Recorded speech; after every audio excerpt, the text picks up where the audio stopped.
As always, a huge thank you to Starboard, who are once again this season's main sponsors. Starboard has a history of innovation across water sports, starting in 1994 by revolutionising the design of windsurf boards, and they've brought that bang up to date recently, bringing foil windsurfing onto the Olympic stage with their IQ foil package. Starboard got behind stand-up paddleboarding in a huge way in the early days and continue to lead the industry to reduce their environmental impact. Their focus on innovation brought them 7 world champions at the ICF Worlds last year, and all of them were using their Lima paddle range. They continue to improve and innovate their boards and their paddles for all abilities across all flavours of the sport, including adventure. And you can find out more about Starboard through their website, which is linked to in the show notes.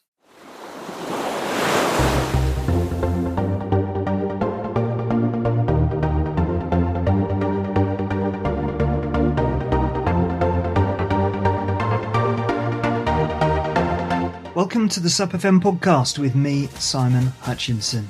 Every week, I chat with interesting people from the SUP world, or to people who can help us, the paddlers of the SUP tribe, to improve and to maximise our own experiences and our love of both the sport and the water.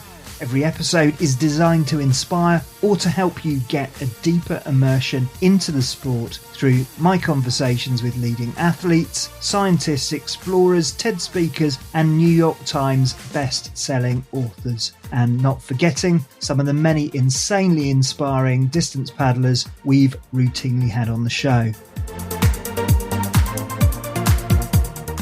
In today's episode, I talked to Casper Steinfath, who, despite only being 28 as this goes out, was there competing when the race scene first started in Europe and has competed and won across the world ever since. This is the first of 2 Casper episodes, and in this first one we talk about his water background and his racing career to date. He's won some huge races in his time, including the legendary Red Bull Heavy Water in San Francisco on 2 occasions, and if you haven't seen that race, it's as extreme as it gets. But as Casper says, he's learnt to thrive in chaos, which in part is down to his water education in cold Hawaii. So here's the first part of my 2-episode chat with Casper Steinfath. Hey Casper, welcome to SUPfm.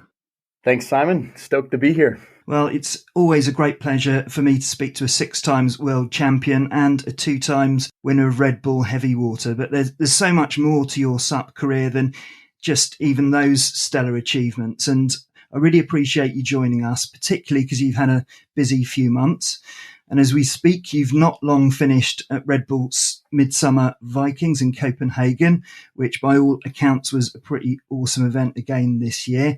And before that, you completed the Great Danish Paddle, where you experienced all of the weather and conditions and challenges that Denmark could throw at you as you completed the 1,448 kilometre distance around and across Denmark. And congratulations on both of those achievements. I guess you haven't had any problems sleeping recently. Thanks, Simon. I mean, when I look back at the last, 2-3 months, it's kind of a blur. Like, so much has happened. Right now I'm sitting here, it's Monday morning. I had a bachelor party because I'm getting married. So I still feel the effects of the bachelor party on my mind. But, it's been a blur.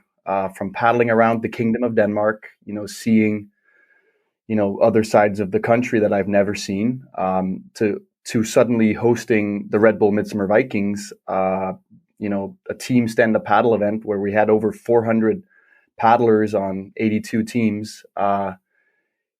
Sometimes I have to pinch myself because I can't really believe all this is happening, because there's a lot of good stuff happening. But I think the last few nights I've just been sleeping like a baby, knowing that, okay, now I can relax for a little bit. There's nothing major happening right now. Well, you say that, you've still got a busy summer ahead. The highlight of the summer, as I guess people will already have guessed, comes in August, and that's not the APP in London. That's your wedding. How's the preparation going on that?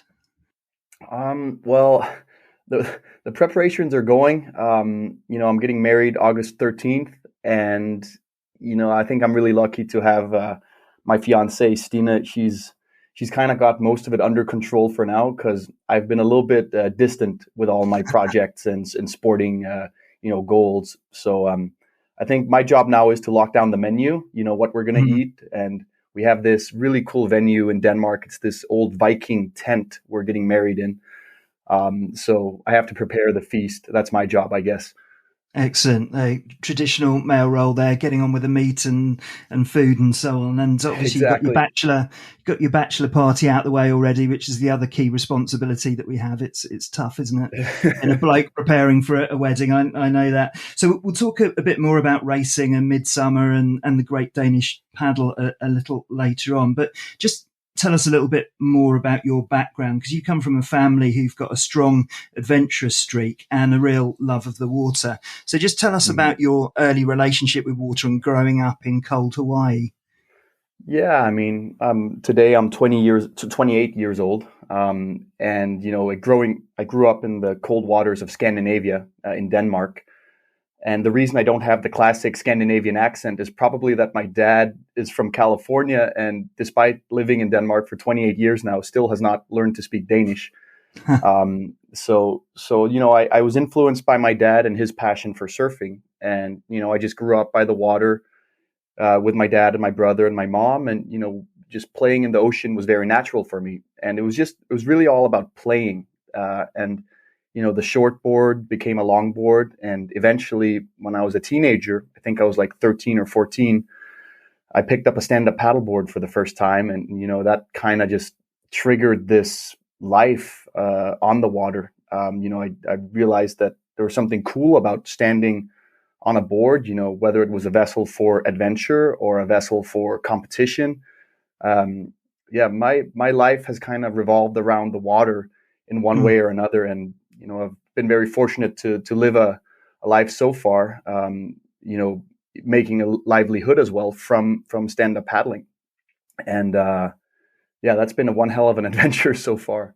Well, absolutely. And I checked out one of the documentaries on you standing on the water, and that gives us a bit of a taste of what it was like for you growing up in Klitmøller with your family and friends.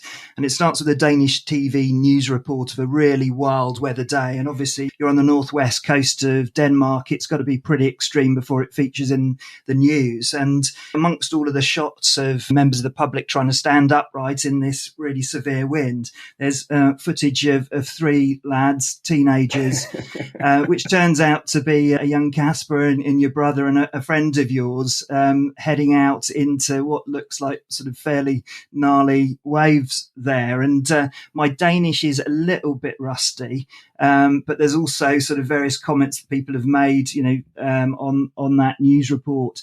And I guess that they're not totally supportive to what you guys were doing there. Absolutely not. I mean, I guess if you pause the movie and read all those Facebook comments that were on the tabloid newspapers and stuff, basically we were being called young, stupid, suicidal. I think the worst part was for my parents. Like, they were being called the worst parents in Denmark. But the backstory is that it was this storm like we get in the fall. These storms that just come roaring across, and us as surfers, like, it's not that we have a death wish, but we really, in a sense, that's when Mother Nature invites you to come dance when the conditions are right. And I think Friedrich Nietzsche kind of sums it up the best, in my opinion. Like, if you see someone doing something stupid, maybe it's because you can't hear the music they're dancing to, and it doesn't make sense. But I think growing up in Denmark, one has to understand that we have a very strong water culture here, but we also have a very strong fishing culture where, people would go out and, it was a livelihood to live from the ocean. And just like the same in the UK, people lost their lives as well. So I grew up in a time when there was a paradigm shift where previously going on the water in Scandinavia had meant it was serious business. It was a workplace. And now these teenagers and all of us surfers and paddlers came in saying, no, it can also be a playground if you treat it with the right respect and how the elements are moving. So yeah, that scene from Standing on Water was kind of summarized the shift of paradigm in Scandinavia. And there was some familiarity I had there because it looks like growing up in Klitmuller, there weren't huge amounts of cinemas to hang about in. So you got your entertainment where you could. You know, I grew up during a period where I kind of went a bit feral with my brothers and friends, and we went off and did stupid things in nature and, you know, ended up occasionally in the A&E department of the local hospital. But it teaches you things about your limits. And I think parents, you know, quite rightly in some situations, they wrap their kids up in cotton wool, but there's definitely something to be said for growing up in that sort of environment and making your own entertainment. There definitely is, and I think my dad was the one that summed it up in the movie again. He calls it deep play, and it's being immersed in, call it a game or call it a play, where you're dealing with some variables, which is the wind and the waves and all these things you can't control, but learning to play with all these things that are potentially dangerous also makes you very aware and very it's like he said, you don't just go to the roller coaster and expect to be amused. You have to be engaged in the process. And like I still kind of laugh because there's my mom and dad had so much footage of my brother and I just playing around in the waves, like washing into rocks and trying to just feel our limits. But Yeah. I think that deep play, there's something about it. And I think all of us that go paddling or surfing, even if we're not kids, we are still playing with some very, very strong powers of nature. And that makes us feel alive and makes us also, respect boundaries. But we only know where the boundaries are if we find them. Yeah, it's all about sort of finding those limits, pushing slightly above and beyond them. So do you think that deep immersion into that environment gave you a bit of an advantage when it came to your racing career in terms of reading water? Because that's a formative time, those teenage years, and you were just seemingly in the water testing your limits at all moments. And we'll talk about Red Bull later on. That's probably one of the more extreme sort of races you've been involved in. But your successes have come out of having that deep understanding the water and kind of how it works. Yeah, I would say that growing up here, temperatures are cold a lot of times. Like this is not Hawaii.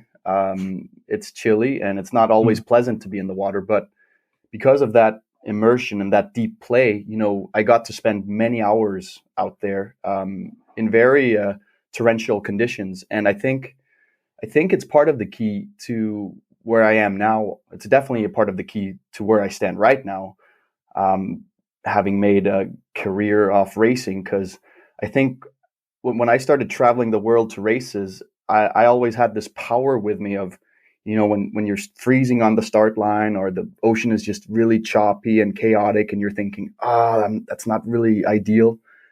I think the mindset I brought with me from a background in Denmark definitely helped. I did not expect palm trees and turquoise water. That was just a bonus when that happened.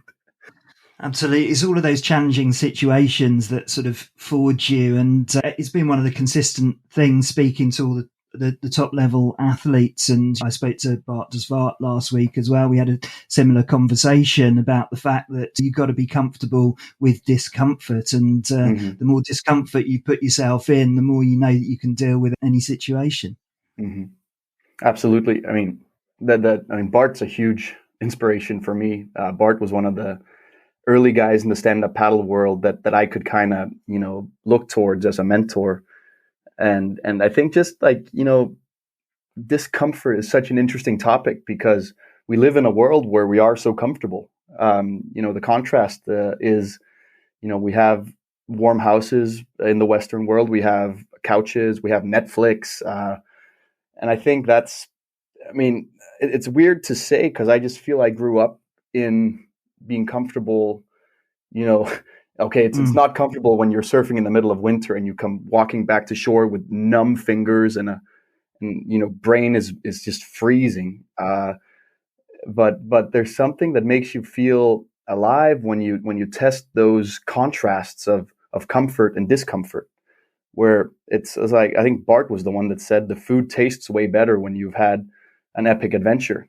Yeah. And like, that's only something I can say I'm maybe becoming more aware of as I'm getting older now, where like, wow, this is actually, I really get a kick out of like doing this circumnavigation of Denmark, because I hit some sides of myself that, I didn't really know existed. So, so I mean, I don't stop me, because I feel I could go off on this ramble about discomfort, but it's really a fascinating topic. Well, we're all about rambles on here, and we sort of follow them off in all sorts of directions, and it's an area that I'm interested in. I'm also interested in what you said earlier on about having to get actively involved, yourself on the water, and this is a kind of problem that I've sort of identified in the UK, because obviously we've got loads of people worldwide who have joined the sport. And for a lot of them, they just use them as beach toys, and that's fine as long as they don't have an offshore wind. But there's this business about actually taking accountability for your own safety out there and being aware of what's going on. And it's a really difficult message to put across, because people are in the cozy environment. You've got a car with an airbag and so on, and you've got all of those protections. But what they don't realize is that you're going into an environment where on a bike, if you get a puncture, you can step off your bike and get a taxi. No such opportunities if you're 2 miles offshore and there's something wrong, your paddleboard's deflating or something. It's a really difficult message to get across. I just wonder whether you'd observe that sort of thing in Denmark as well. Oh, it's 100%. It's the same here. It's the ultimate paradox in one way, because there's no doubt that stand-up paddling has been on an upward trajectory, like since Laird started messing around in Hollywood back in 2007 or when it was, and like stand-up paddling is the paradox, because it is so accessible in a sense. Like anyone can literally on the right board go out, stand up, and have a magical experience of trying something new. But at the same time, because it is so accessible, it also creates that, it gets people out there that are not paying attention. And this is really difficult to talk about, because one can easily get very polarized on one end of the discussion or the other. Because if you look at, from my perspective, like I came into the world of stand-up paddling from a surfing background. And with surfing, you're like playing in rough conditions a lot of time. And when I was a kid, like my dad made a very strong point out of me understanding, you can get in the water almost wherever you want, but the real key is to understand, how do you get back from the water in a situation where the wind has picked up or your leash has snapped and you have to swim in. Like we were like mentored to be aware of all the conditions around us. And now it's just funny, like with, you can buy inflatable stand-up paddle boards at literally the supermarket down the street, which means also, because they're priced as they are, people are giving it a shot. And like it's the same picture here as everywhere in the world. Some people get out there and unfortunately end in bad situations where it's I don't really know what the solution to the problem is, but all I can say is that in Denmark, we're trying, and when I say we, it's myself, it's other stand-up paddlers, it's the federation we have. We're trying to educate. We're trying to make people aware of how the mechanisms of water work, and it's tragic when it goes wrong, but I keep believing that the leading star is that stand-up paddling and water is a huge benefit. Like, how do you say? Like, it's a huge.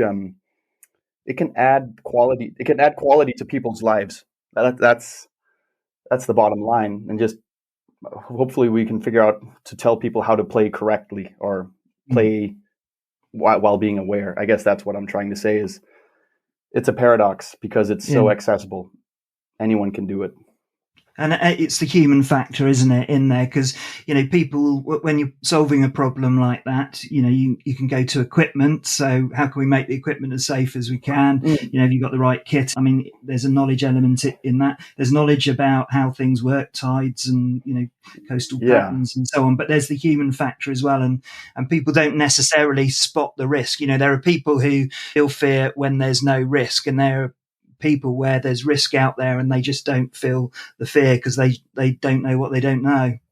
Yeah, and fear is not a bad thing. Like, you got to remember, fear is probably fear and angst as is what's kept us alive as a human race. Because if everyone just had no brains and jumped into the river, like, we'd all be swept away and drowned somewhere.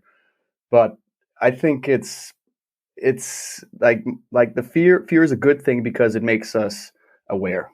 We ultimately we don't want to die, but that should be the premise right there, that we should all be a little bit afraid, and then either educate ourselves or make good decisions based on the fear. If you don't have fear and you just blatantly go out, like, say, on a day where it's either outgoing tide or, I don't know, 30 knots offshore wind, then you're missing something up here. But I also have a hard time in this discussion with, now it's like, if you say it's a safety issue, like, because it's like, for example, here in Denmark, stand-up paddling is booming, and when regulatory, how do you say, functions bodies come into place. Yeah, like, when suddenly, because it's so popular, we get these like for example, mandates that say everyone has to wear a life vest. And I'm not advocating against life vests here, but say when suddenly, because so many people are paddling on the ocean now, the regulatory bodies say everyone should wear a life vest. Well, I understand the premise of that, but if you're a surfer and you're playing in the waves, there is a time, and there's a time not to have a life vest, like if you're trying to go under. And it's just, I can't control what regulatory bodies do. I can't control what other people do, but I can encourage, as you said it, Simon, the human factor, the individual human to pay attention, and, we can all try to help each other as much as we can, because I think it's you and me and everyone that has a board under their arm when they stand on the beach or the dock or at the lake. That's when you make the decision if you go or don't go. Yeah. And I don't know if it was Jerry Lopez or who said it, like, if in doubt, maybe don't go out, or at least dive into understanding the energy at work there. And just bringing things back to you here, Casper, and that's a really useful and really interesting diversion there, because it's been obsessing me and a lot of people over here for a while. But you had a bit of a fear of water, incredibly, to start with, didn't you? Didn't you have a fear of putting your head underwater? That was astounding to hear that. I had like, it was in my early years, so it's very vague, the memories of it, but I have this visual picture in my head of, of course, my dad, being a surfer from California, thought, like, I should surf. And I think he brought me out on his tandem surfboard, like, before I could even walk, or at least when I was a toddler. And he, eventually I probably fell in the water, and I just have this vivid imagery in my mind of, like, looking up and seeing the sun on the surface of the water and just feeling out of control. And that, I don't know if that was just a dream or something that happened, but in my, like, childhood years, I just had this phobia of getting my head underwater. I could not stomach the thought of being stuck underwater and not getting up again. And that was not exactly practical when my dad wanted to take me surfing, and when I had a little brother that was, did not mind getting his face wet. So I remember just, there was not fond memories when I was a kid. But that fear stuck with me. And, eventually, like, I don't want to admit, like, how do I say it? Like, it would be very convenient in a sense to say that, oh, I was not scared of water. That was just, some childish thing. But I think it was real. And I think what happened was there was some type of catalyst that, there was a pull effect. Maybe it was my friends that started wanting to surf. And then that really pulled me to face a fear. And like, I have a hard time explaining it. It really is hard to explain, but it's the same situation as like facing the start line of Red Bull Heavy Water. You're calculating the fear, you're calculating risks, you're methodical. And I think it just, the phobia disappeared for me because I started really paying attention. It's like, oh, that's what over there, that's where the waves are breaking. That means the current's going to push along the beach this way. And that means I can get back to the beach here. So it's, as a kid, it was totally scary. But as I got a little bit older, maybe some of the dark, scary things suddenly came into the light, and I looked at them from a different perspective. And I think we all, it's like, isn't there in Walt Disney's Winnie the Pooh, there's one of the films where, there's the big, dark, dangerous forest. But in the other light, it's the magical forest, and it's not that big and scary, but it's all about perspective, isn't it? And again, it sounds like you developed a degree of control, and once you develop that control and understanding, potentially that erodes that fear and just gets you on that different path.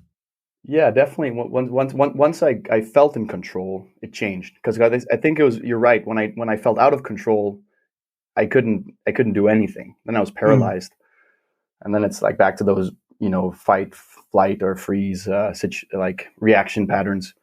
So, but I'm definitely thankful that I overcame that fear, and whoever helped me do it, because I probably didn't do it alone either. Like I'm sure my dad and my brother and my friends were the ones that helped me, see the light. This is the SUPfm podcast with my guest, Casper Steinfath, and we'll be right back. As always, a huge thank you to Starboard, who are once again this season's main sponsors. Starboard has a history of innovation across water sports, starting in 1994 by revolutionising the design of windsurf boards, and they've brought that bang up to date recently, bringing foil windsurfing onto the Olympic stage with their IQ foil package. Starboard got behind stand-up paddleboarding in a huge way in the early days and continue to lead the industry to reduce their environmental impact. Their focus on innovation brought them 7 world champions at the ICF Worlds last year, and all of them were using their Lima paddle range. They continue to improve and innovate their boards and their paddles for all abilities across all flavours of the sport, including adventure. And you can find out more about Starboard through their website, which is linked to in the show notes. Now for the rest of my conversation with Casper Steinfath. So just coming back to your water education, a lot of the current top SUP athletes, particularly those from the other Hawaii, not the cold Hawaii, they grew up doing a load of different water sports depending on the season and the conditions. You talk quite a lot about surfing. Did you get exposed to any of those other sports growing up, or was it pretty much surfing for you? It was predominantly surfing, but I mean, here in Klitmuller in cold Hawaii, it is a windsurfing hotspot. So I was exposed to windsurfing. I was exposed to a lot of different, like, swimming and football and all kinds of other sports that a kid does.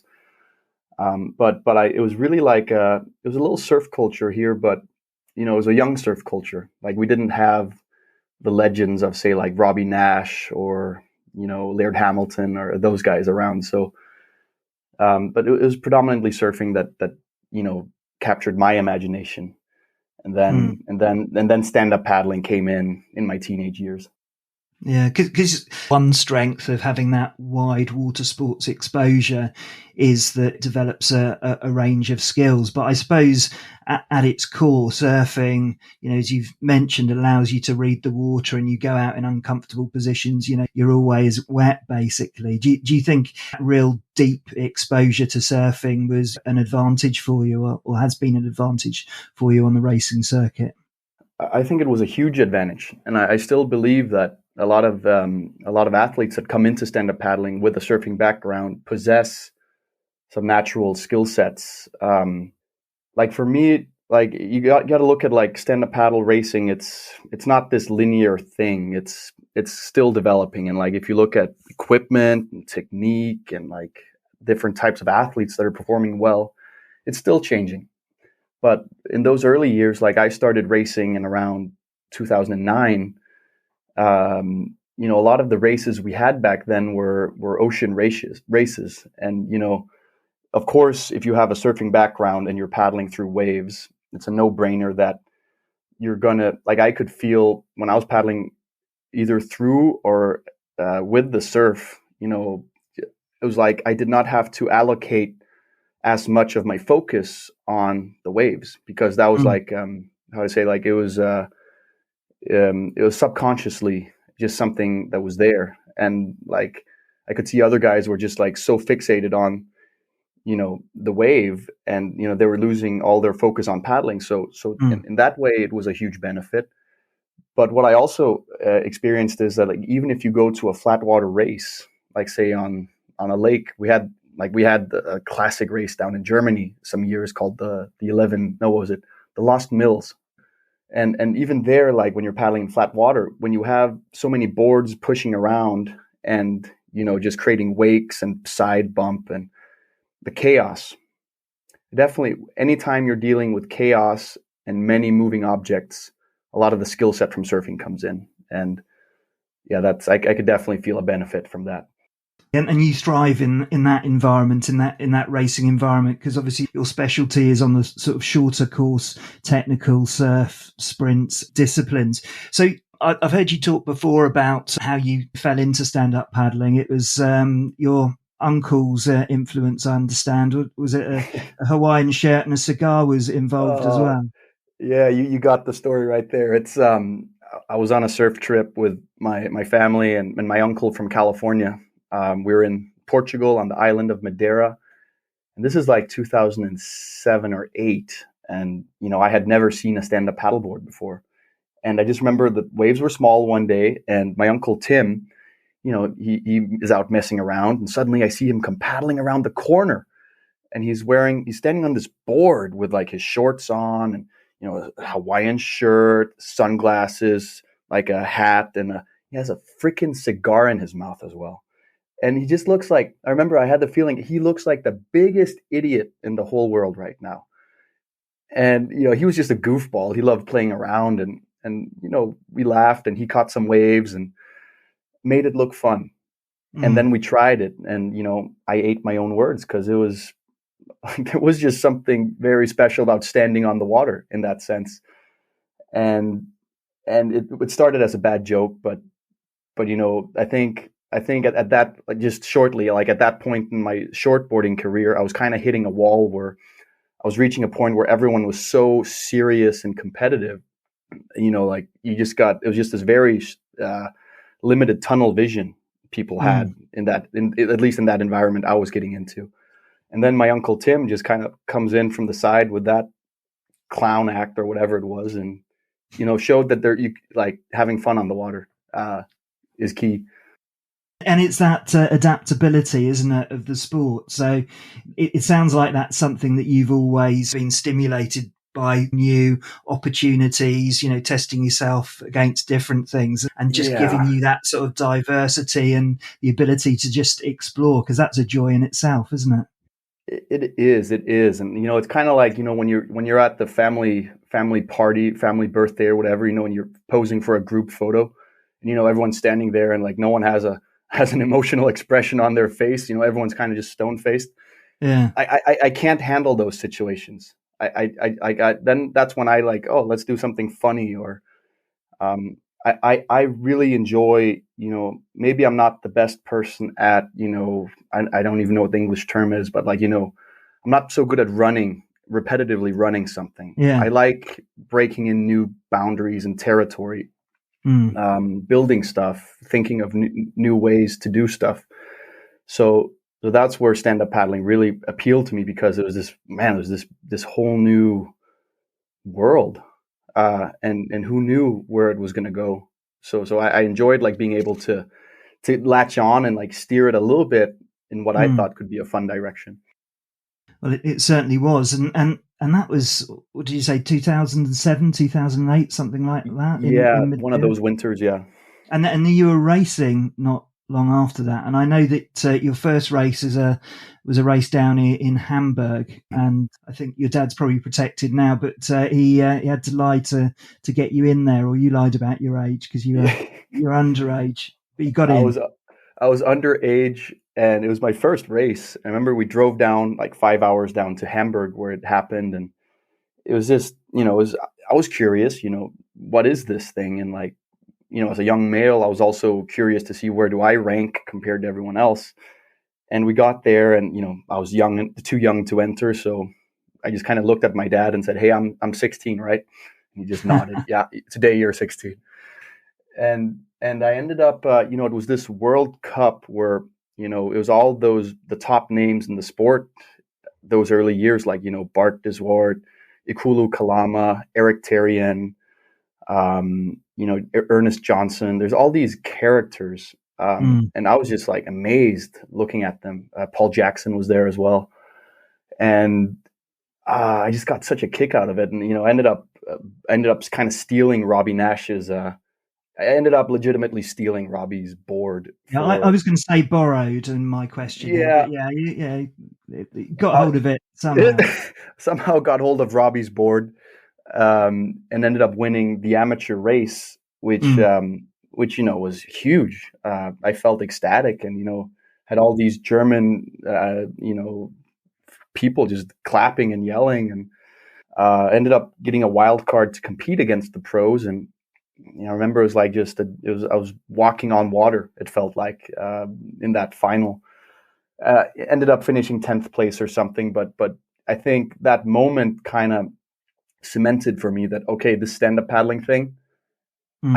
I like the sport, I like the people, and I just realized like this is what I want to do more of. So that's where the whole virus completely just took off, Well, and yeah. absolutely, and you play down coming 10th amongst all those legends, but I'll just draw a veil over that one for a moment. But in terms of Robbie, obviously that was the start of your relationship with Nation. They've been a sponsor of yours all the way through. What contributions Robbie made to your career to date? Robbie has probably been, apart from my uncle Tim, Robbie has been like the biggest player in my stand-up paddling career. After hijacking his board in Hamburg, he remembered me for that. And the next year I came back, I was on a contract with Nash. Robbie gave me boards to use at first. Just helped me out. Robbie, what I always admired, I still admire about Robbie is that he's an athlete, and he was very good at like seeing where I was and seeing what type of mentoring I needed. Whether it was understanding what type of equipment is good for certain conditions. Robbie helped me understand how to ultimately talk to a camera as well. Mm. Robbie's is built like his career has been successful also because he was able to portray feelings and more than just stand on a podium and smile.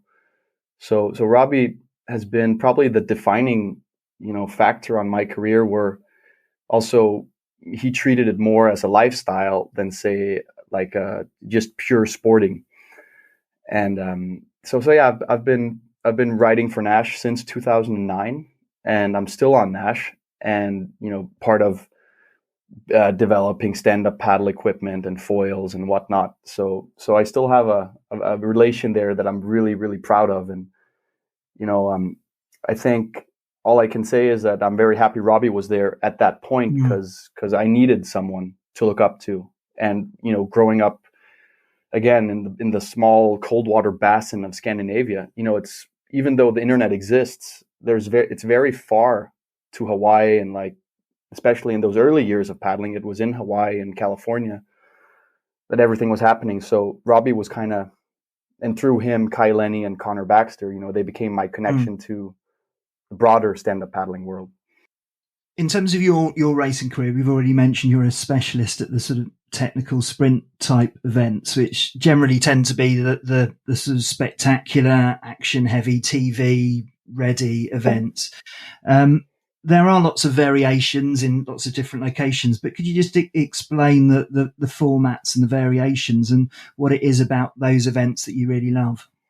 Well, I mean, yeah, there's many great styles of racing, and like the long distances are amazing in their own sense. But I think what captivated my imagination was with the sprints and with let's call it the technical style races, where the sprints can be anything from like 200 meters.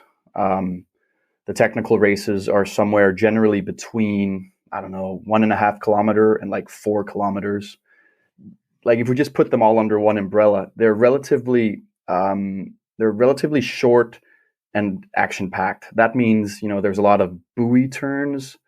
There's a lot of running on the beach, either from the start line to the water or from the water to the finish line. It's like kind of a cross of. It's almost like sometimes there's more running than paddling, but and then you can put the courses in the surf as well. So you have the extra factors of waves, current, wind, and ultimately it's like this cocktail of ingredients that create so many variables. Where what I like about it is that it generally prevents just the strongest athlete from winning. Like you have to be tactical. You have to be smart about depleting your energy resources at the right time. And I guess my favorite thing is that you should never give up in these style of races, because even if you're like separated from the lead pack, if you're behind them, you might catch a wave that they don't catch, and suddenly everything's open again. So I was drawn to the chaos. And again, I think that's from my upbringing. I enjoy when there is a lot of mess, because I see some people kind of freak out during that and, can't create order. But for me, there's so much opportunity inside chaos. And yeah, that's kind of been my thing. Well, it's about adaptability and flexibility, isn't it, really? And True. For someone who looks for new opportunities everywhere and novelty and mixing things up, it sounds like the perfect environment, rather than sort of structure and predictability. I'm speaking to you now. You've succeeded in so many events. As I said, multiple world champion. Where are you now in terms of your racing and your competitive aspirations? That's an honest question, and I'll try to answer honestly, because I'm in a very tricky place right now. I've been racing pretty much nonstop without any major breaks, except for COVID in 21 or 20. I've won 6 world titles so far and got to travel the world, but I'm kind of sitting in a situation now where I feel like I've been through this. It's like a pattern that has repeated itself many years. You come in early in the season, you train your ass off, create a base, then competition season comes, you have the races you focus on, and then it's physically and mentally exhausting. It's there's nothing new about it. It's performance. But I definitely sense that I'm at a point now where I've raced a lot, and I can sense that I'm probably more drawn to other types of things than just hardcore racing. If I just look back the last few years, like these projects, whether it's the Viking crossings or circumnavigating Denmark, or building the Midsummer Vikings team event, I think racing is just kind of something that's still part of me, but I don't know how to really describe it, Simon. Like I'm definitely like at a crossroads in my life where it's given me a lot so far, but there's also so many other challenges I want to take up, that and this is probably what's like, I still had watching the Santa Monica race on the APP, like following that this weekend, not being there myself was, it's amazing to watch athletes perform at the highest level.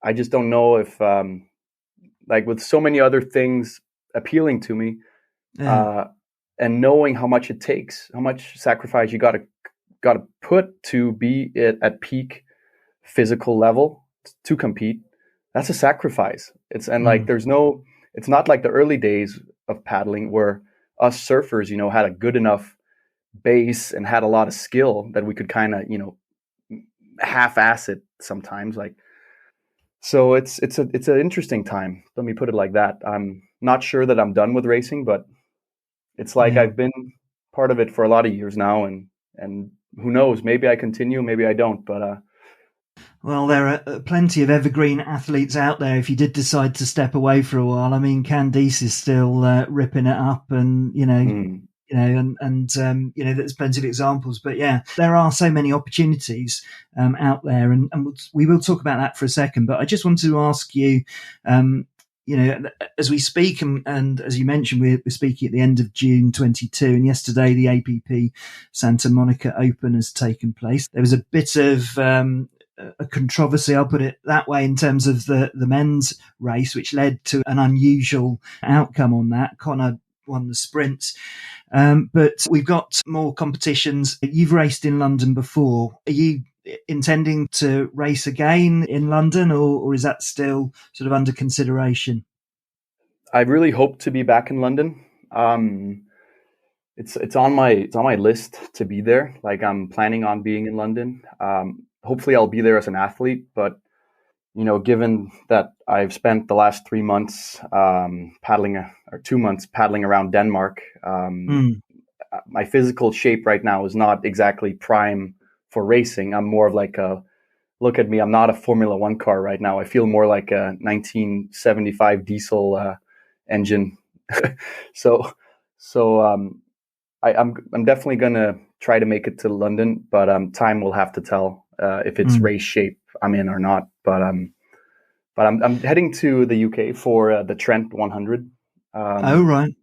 And I like, that's an event that's been on my radar for a lot of years, and maybe I've actually kind of avoided that event some years because I was focused on being in prime racing shape. So that it's a different scenario this year. Yeah, absolutely, and that is a fantastic race, and from all accounts, a good evening to be had after the various different days of racing there as well. So I hear. Yeah, and the plus side, if you don't race the APP in London, I mean, I've spoken to a few athletes about it, and who knew? Apparently, when you're racing the distance race down the Thames, it's not an open bus tour. You're hardly aware of the Houses of Parliament and Big Ben sort of flying past. So you might be able to sort of see a bit of the course if you're observing and commentating or doing whatever you're doing. So just to finish off on the race stuff, I know that you had a few little routines that you had before, which got you into the zone before competition. Just tell us about your sort of superstitions and your sort of patterns. Well, I have a very, over 10 years of racing, I developed a very strong pre-race routine. And that essentially starts already from, when the race week begins, arriving as early as possible, and getting focused, paying attention to the conditions. But the thing that probably stands out the most is every time I'm on the start line, I try to just take a plunge. I just try to jump in the water, like a minute before the start. And even if it's cold, I like to do that because it just heightens all my senses. Like when I hit the water, like all my mind just gets a shock from the cold water generally.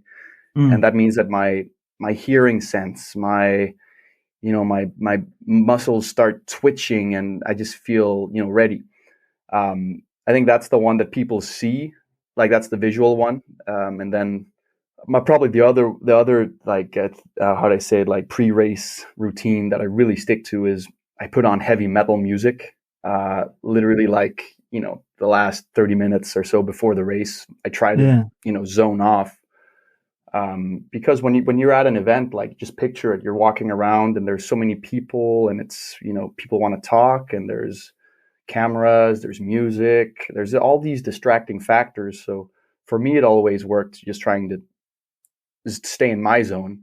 But it's always funny because every athlete has their own way of coping with situations. And I remember I don't know if you've talked to Zane Schweitzer on this podcast yet. Not yet. But No. Zane is like he's like the most colorful character. But I always loved Zane at watching him at events because I was just thinking like, I can't do that. Like, cause he would always like, instead of me where I try to like kind of just close off, he embraces it. Like almost the more sociable, the more music, the more dancing, the better Zane generally performed. Yeah, well, I mean, we all got our own patterns, and just yeah, I did promise that would be the last racing question, but Go ahead. Heavy water. I mean, it's an insane, absolutely insane collection of races, and I guess the question that I will be leading to is clearly you've got an in with Red Bull. What are the plans for future competitions? Are you aware of any of that? But just talk us through some of those wins, because I mean it was full on frightening, and that's as an observer just getting out there, and you've won it twice. Just tell us about those experiences. I'll try to summarize it, but it's heavy water could be a whole discussion in itself, because it was to sum it up short, it was a psychological drama. Both edition or all three editions that have taken place. In short, Red Bull Heavy Water, probably the craziest race in the world of stand-up paddling. It took place 3 or 4 times in San Francisco. And what was unique about the event was there was a 3 or 4 week standby period for each event, which means that we would race on the day that had the biggest waves. We would need a minimum of 10 feet before the contest could get the green light. And some of those events probably had slightly bigger than 10 feet waves, pushing 15. Like, I don't know, size is relative, right? But it was big, and trying to paddle race boards through that type of surf is just, there's some physics that are not really made for each other. And basically we would race from the beach in and out through the surf a few times. And then, once we'd made it through the surf a few times, we would paddle to Golden Gate Bridge and the Bay of San Francisco. So the race was a mixture of, like a 10, 12 kilometer long distance and a heavy technical race. And I think, like, I could really talk forever about this, Simon, so just break me off whenever it gets too much. But you carry on. Okay, the way I approached the events was, because it was a World Cup, and there was a lot of prize money on the line. You had the best athletes there in the world, so all the ingredients for like a high octane battle were present. And then factor in the angst and the not fear but more angst of the swell that was arriving. It just made for some days leading into the events that were horrible. They were freaking terrible. Like, you're just imagining these death waves, and you're having a hard time sleeping, and especially the night before the races, it's too much. At least I had a hard time dealing with it. But then, I had, on the 2 occasions that I won the race in 2017 and 19, I think my approach became more that one of survival rather than racing, because I felt it was wrong to think about it as a race, because if you go into race mode, generally you'll start to make decisions that are more based on speed, and speed can sometimes be just it blinds you. So when I approach it, I always looked at reading the conditions, and like San Francisco and Ocean Beach. Ocean Beach is the name of the venue where the waves are. It's characterized by having these like 3 sections. There's like 3 points where the wave breaks. There's the inside section, which is like the shore break, right where you enter the water. That was just like a constant washing machine. And, to get through that, you have to just be consistent and push hard. The second zone, and this is just my personal description of it, like people will have other opinions, but the second zone is kind of like the rough one. That's where the waves are, they've already broken, but there's just mountains of white water rolling towards you. Like, just picture that you're as far out as you can see, there's almost just white water coming at you that's 6 or 8 feet tall. And you can generally get your board over those sections if you're like skilled, but you're not going to make it through until the waves stop. When the set, relinquishes and, there's a little bit of pause between the waves. And after, when the set stops, the way I remembered was then came the really interesting part where when you're pushing out, like then you're going to the third section, which is, I call it the lottery, because the third section is like all these random sandbars where you kind of know where they are, but you kind of don't. And when you're at that point, you're paddling really fast, and chances are that you're going to have a set approach around the same time that you're in that zone. And you kind of have a decision because like you might either you sprint your guts out and make it over, or you kind of brace for impact. And I just remember it was always at that point that, people either made it or they broke. And like the thing with Ocean Beach is like, it's a saga in itself, but there's so much water moving. And I think my key to victory was acknowledging that the shortest route was not the fastest route. Like it's like a river. You got to go wherever the water pushes. Mm-hmm. And I remember in 2017, it was Kai Lenny and Connor Baxter that were pushing each other really hard. And, they were battling each other so hard that they kind of took a bad path. And when I saw that, I just became very clear that, okay, I'm not going to go that way. If I go down the beach, there's a rip current, and that rip current took me straight out. So, and that was the ultra short version of heavy water, but it's one of those races where it's more than a race. It's, you got some survival modes activated. And any idea about whether or not that's going to be reactivated, or are you up for the next iteration, or have you been there and done that?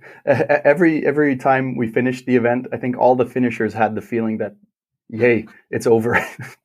So, I mean, part of me thinks it's so legendary that it has its place in the history books already, but I hope it returns. I really would love to see heavy water back on the calendar.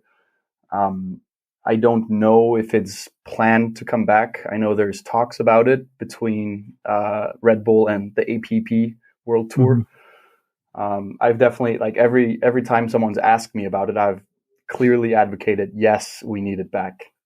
So I think we have a lot of athletes, and this is super biased from my side, but we have a lot of flat water races in the world. I think we do need we need at least some ocean carnage event, or I don't even know what to call it. Well, I think that's a pretty fair description, and certainly made for TV. Proper gladiatorial competition, very suitable for a Viking, I think. Exactly.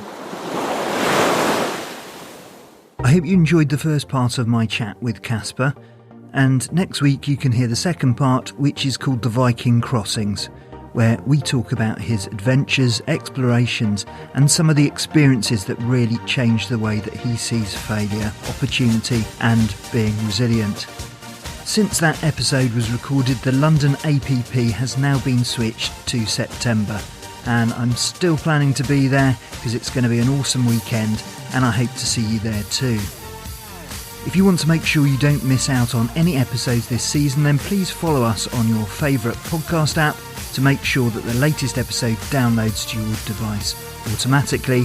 And please think about subscribing to our weekly email newsletter, which is at supfmpodcast.com/list to get updates on what we're up to. Okay, until next week, I'll see you on the water.